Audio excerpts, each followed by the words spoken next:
Thank you, Mr. Chairman. Thanks both of you for being here in the circle. Илузија, вака сенаторот Џон Мекејн го опишува планот на Обама за неутрализирање на милитантите во Сирија. We are not winning. Не победуваме. Кога не победувате во војна, тогаш губите. Исламската држава не е непобедлива и мора да се порази, но тоа нема да се случи ако и натаму имаме илузии за сегашната операција.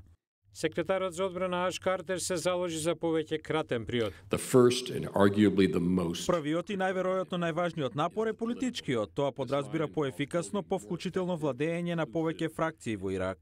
Тоа не е доволно, според Мекејн. The president is fond of the truism. Председателот тврди дека нема армиско решение за исламската држава и сите други проблеми, но не увидува дека понекогаш главната димензија во постигнување на политичкото решение е она армиската.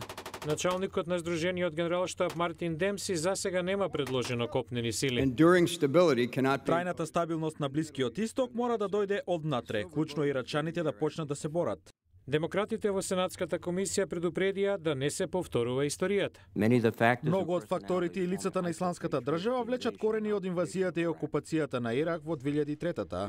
Во Пентагон понеделникот Обама рече дека коалиционите сили извршиле над 5000 воздушни напади врз позициите на исламската држава, но го опиша судирот како генерацијска битка која што донела и успеси и неуспеси.